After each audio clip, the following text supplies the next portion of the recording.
Flower Child is gonna be a casual 7-5 over there.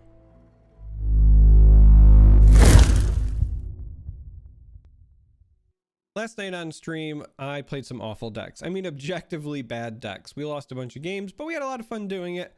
And I ended the night by revisiting an archetype that I felt like actually was going to have some promise. We saw some early success with it last night, and that was elusive aggro. Once upon a time in Runeterra, elusive aggro was one of the best aggro decks in the game, and it was heavy Ionia, and you would run Kinku Wayfinder and the Allegiance trigger to generate even more pressure, more elusive units.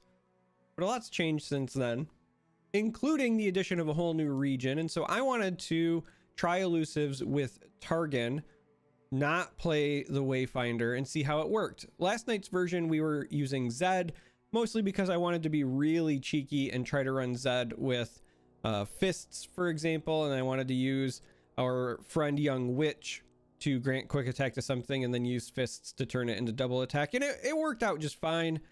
But after doing some more testing today, it ended up being a bit of a liability. And I thought to myself, you know, the support package that was also introduced, speaking of things that has changed since the last time elusives were around, is not necessarily a joke anymore. Lulu got a bit of a buff in the most recent patch.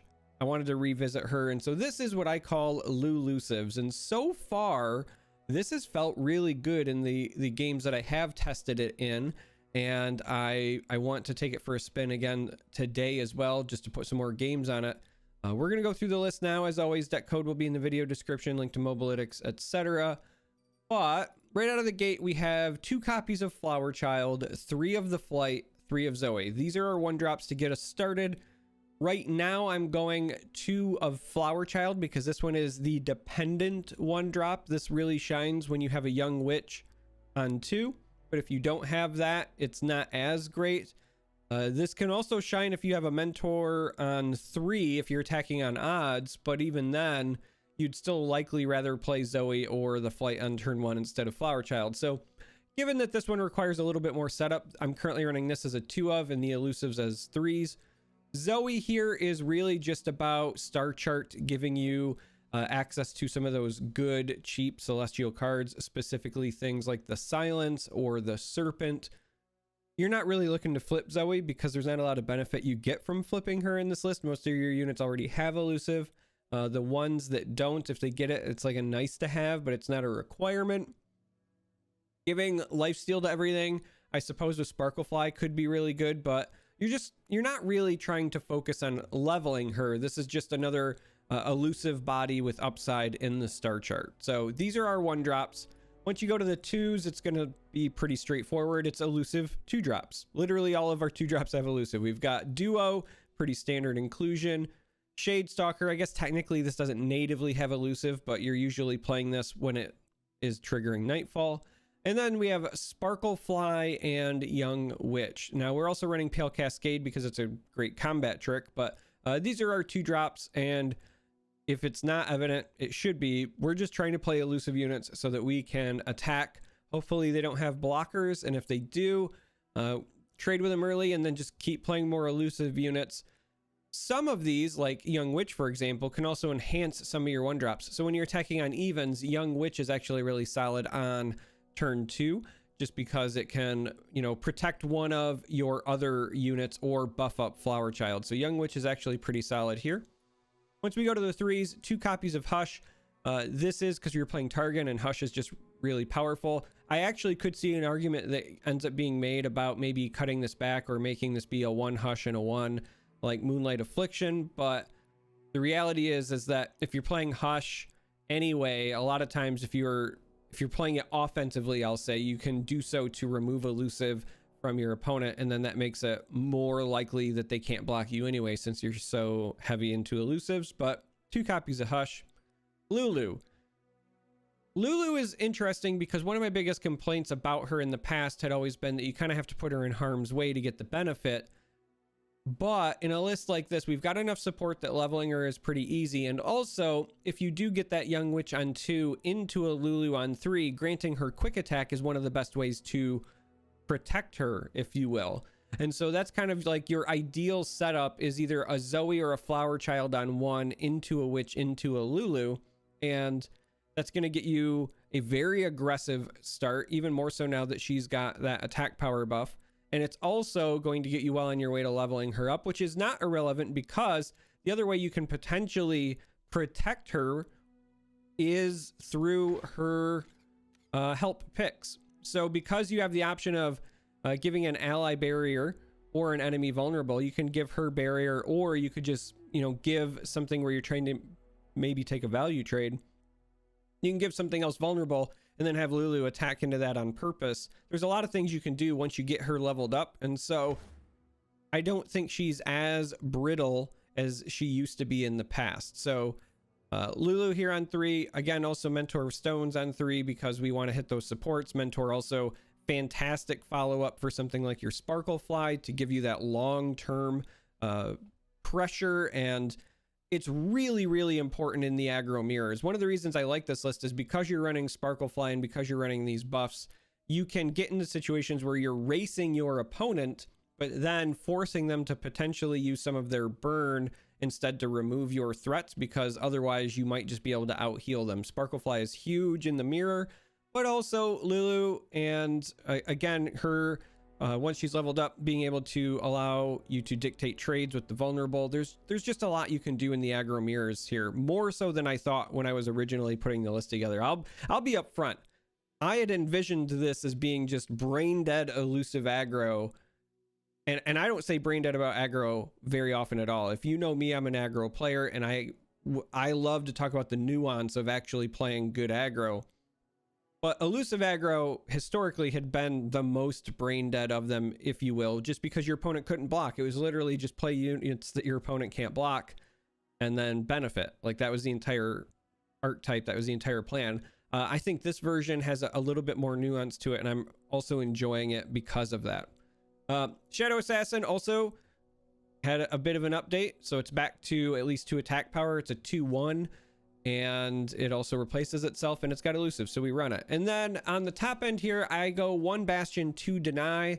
I could see this being 3 Deny. I could see this being 3 Bastion, or any combination. But the reality is this is just about protecting your units. The reason that I go this current path is because I want to force my opponents to have to play around both. But Deny is really here. I could see the 3 Deny for sure, potentially, but the Deny is really here for your really bad matchup, which is Freljord Control, because being able to stop an Ice Shard, being able to stop an Avalanche is kind of huge.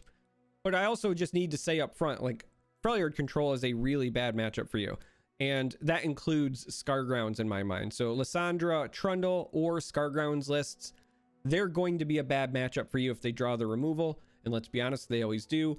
Outside of that, I think that this deck is actually capable of competing. It's much better than I thought it was going to be. And then the absolute top end is still the old school Ionian finisher, Windfarer Hatchling, because it's got elusive. It does great things with buffing your other elusives. Again, for your units that don't have elusive, even something like Lulu or Mentor, giving them some extra value here. Very nice, very well warranted. And so that is the list. As I said before, deck code will be in the video description, Mobalytics link, or at least I think I said that. If I didn't, then I'm saying it now. Sometimes I forget what I've said, but what I'm not going to forget is that we're going to play some games. So we're going to go do that now so we can see how the deck performs. You can get an idea for, you know, the kinds of explosive starts it's capable of, because that's, I think, what attracts me to this list right now is I like to play Nasus Thresh because it's capable with the Butcher combos and Bark Beast and Cursed Keeper. It has these insane openers where you're swinging for like 10 on turn 2 or turn 3. And this is a list where when you hit turn 3, if you have that Dream opener into a Witch, into a Lulu, this can generate a lot of pressure quickly as well. And I'm really enjoying that. So, well, we'll play some games. So we're going to be facing off against Deep. And depending on the variant, this could be good for us, but it also has the potential to not be great.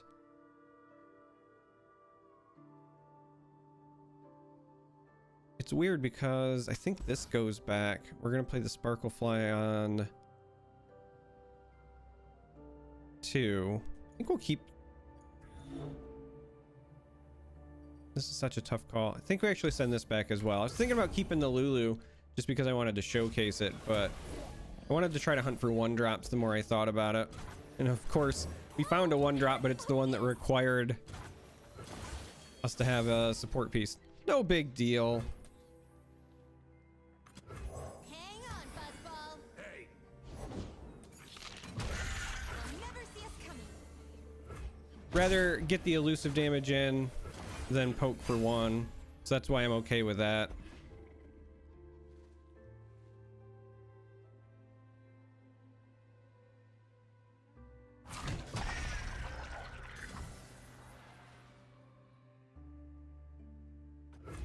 I think we just go ahead and skip here and we go with a mentor.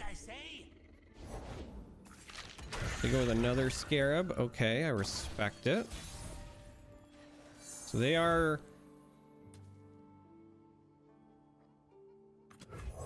up to Withering Whale levels of mana. Now we don't have to worry about it, so we can go ahead and... Do we want to also go with the Sparkle Fly here? Because the question is whether or not we want to mentor this or the Sparkle Fly just to get the elusive damage up and rolling. I think it's going to end up being the Sparkle Fly. I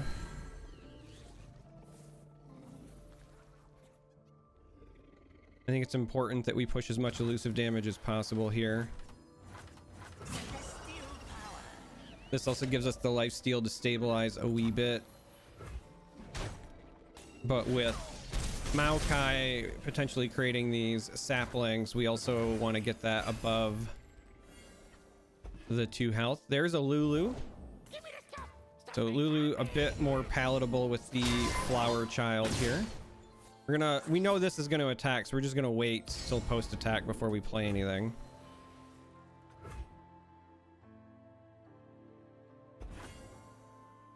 And if they do decide to pass, then like we just take that as a win. We'll bank some spell mana and do our thing.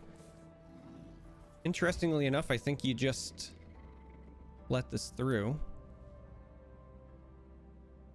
Because even though we have the child, if we are going to play Lulu, I think you just let that go.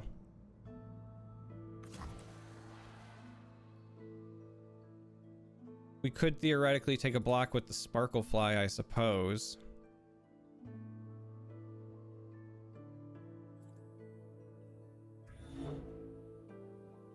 But that would be dependent on us buffing it again this next round.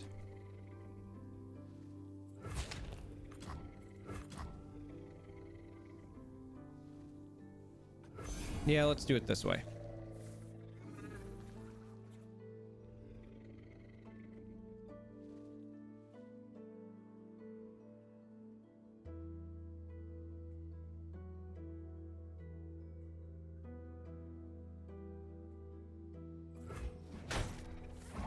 So we're going to do it this way because we take the 4 and then we heal back the 3. That's kind of why we go with this positioning.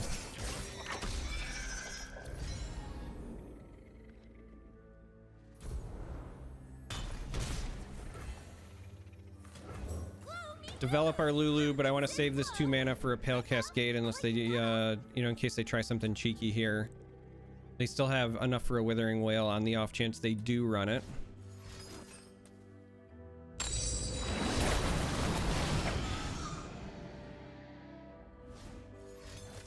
No, they're just gonna double lure. Okay. Well, that's not spooky at all. 5 away from deep. I think we just go to the next round. We'll develop Mentor, I think, as well. Before attacking. Just because, again, we'll have mana back to protect against something like a Vile Feast.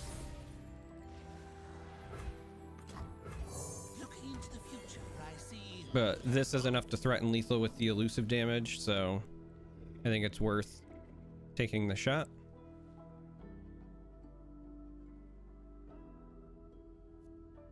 And then also Mentor plus Lulu swinging means that Flower Child can get a buff, and it also means that Lulu will level up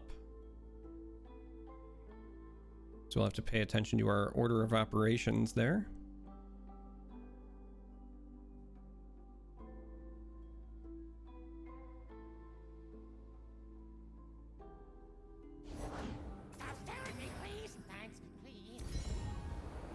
All right, so this is definitely a way that they can keep themselves alive.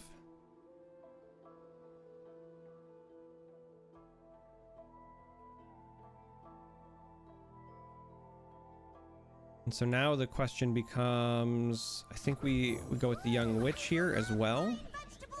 They're fast and great for tummy rumbles.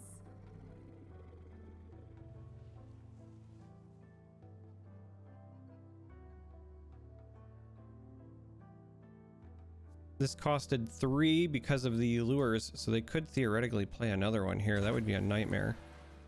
So the question now is, right? What do you do as far as order of operations goes? You would have this here. You would want mentor on your sparkle. Then you would want that helping your Lulu, helping this.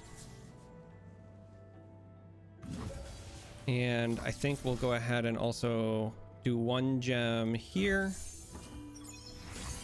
Because we have to assume if this blocks this, because this would be our biggest one, we still need to try to push 8 damage, right? So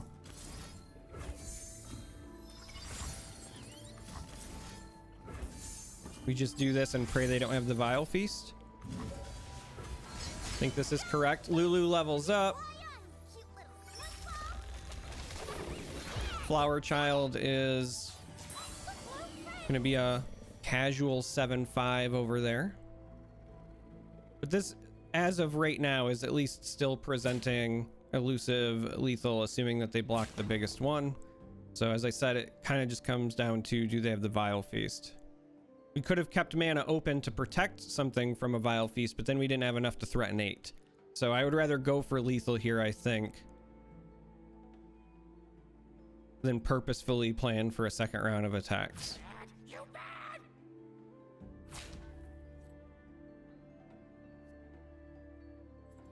And we got it. So there's 1 game down. Great opener. Let's see if we can continue the momentum here and get another win with Lulu. Looks like we're going to be up against Kindred Nasus. I'm pretty accustomed to Thresh Nasus, but this will be the Kindred variety, and I have to assume that it's going to be a very similar deck. Lots of Slay. We throw everything back there simply because we wanted to try to find some early game. Turns out we were successful in our endeavor. Not much we can do about this. I think we're going to go with the Zoe here. Yes, we have the flight and it technically hits for more, but setting ourselves up for a potential Zoe Nexus strike might be worth our time, considering we use Star Chart at some point. We might be able to get like the silence. They could have Vile Feast here, but a lot of these lists don't run it, so we're gonna kind of play the numbers and be greedy to give ourselves a little bit of extra damage. We can always rely on you to keep us safe. Get that support in to help out Lulu. Get that Star Chart going as well. So if we do level up Zoe, and again, this is not a deck that usually does so, but if we do, theoretically, that's nice for your Lulu. I think here you just let this through. Because again, we love everything about this open attack next round. We could develop flight, but I'd like to keep the 4 for Bastion and so forth, but having the witch give her quick attack so that she's more likely to survive, because that's her biggest detriment, on top of her then buffing Zoe, and this should chain and level Lulu as well. This means our Zoe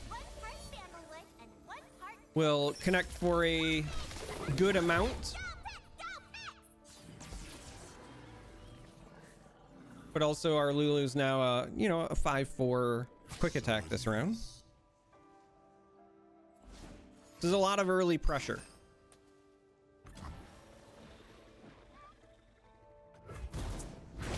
This is a lot of early pressure. You love to see it. We could pitch the star chart here instead of taking the cost reduction, but given the hand, I actually want to just bank 3 spell mana. So like I'm fine with doing this for 1. A lot of potential benefits to both Serpent and Charger. And Crescent Strike. This is actually a really good series of choices. I think Serpent ends up actually being the weakest one right now, but the reason that it is attractive is because with Lulu, you can use it to start chewing up their board. Charger, obviously, with the Overwhelm, and Lulu represents a lot of damage as well, but we're not really hurting on the damage front. And then Crescent Strike buys you time. I think we're actually, I just said it's the weakest, but I think we're actually going to take the Serpent there. There's just so many good things it can do for slowing down their board. So that's a Black Spear, and of course it comes after we have spent 1 on our star chart, so we can no longer Bastion. Sadly, our Zoe is gonna fall here. So sad. Oh look, there's a Zoe. And I think I still want to bank the spell mana. I don't think we need another Young Witch here quite yet. Banking the spell mana is nice for picks.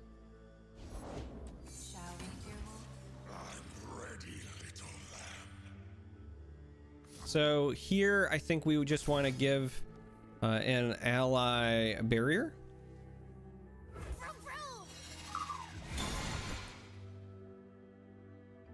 And we'll develop a witch. Because they have 0 mana, I'm fine with doing this here because this kind of stalls them out from attacking with most of their units.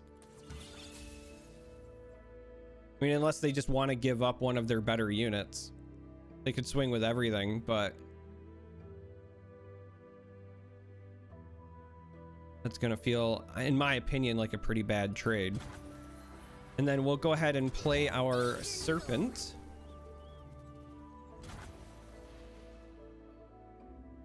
And so now we have a rather nice open attack coming here.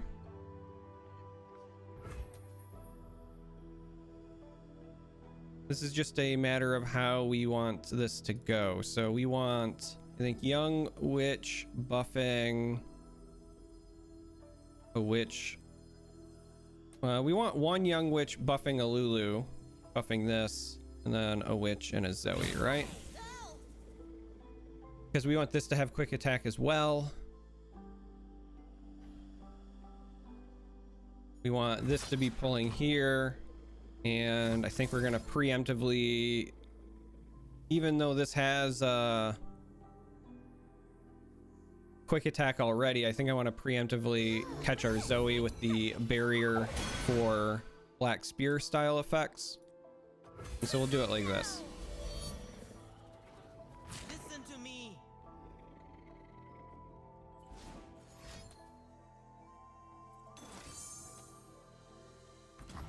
And we'll just go ahead and Bastion.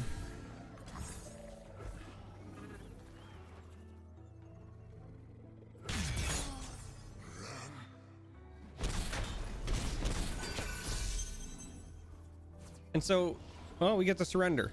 I was going to talk about how we weren't pressuring damage there, but by controlling the board, we were setting ourselves up to basically win the next round. But that's 2 games. So I've been doing pretty well. I know you can't tell, I'm at the bottom of Diamond, but as I said last night on stream, I went all the way to the bottom of Diamond. I was playing really objectively bad decks, and since I've started testing this, I've been winning. And I tried a couple of different variants. Last night on stream, I was doing relatively well with a different version that was running like Zed, and I was trying the Flurry of Fists because of the quick attack from Witch and Zed. We saw success, I think, because of the elusive core, but I felt after a couple more games today that Zed was a bit weaker, lost some more games, and so switching to this Lulu version has been a breath of fresh air. Really liking it so far. But if you made it to this point in the video. I appreciate you. Thank you for watching. Consider subscribing if you're new, or even if you're not new. I know some people just forget to hit the button, but I promise you it's free. Doesn't cost you anything, and it really helps me out. So anyway, love you all. Until next time, may you walk on warm sands.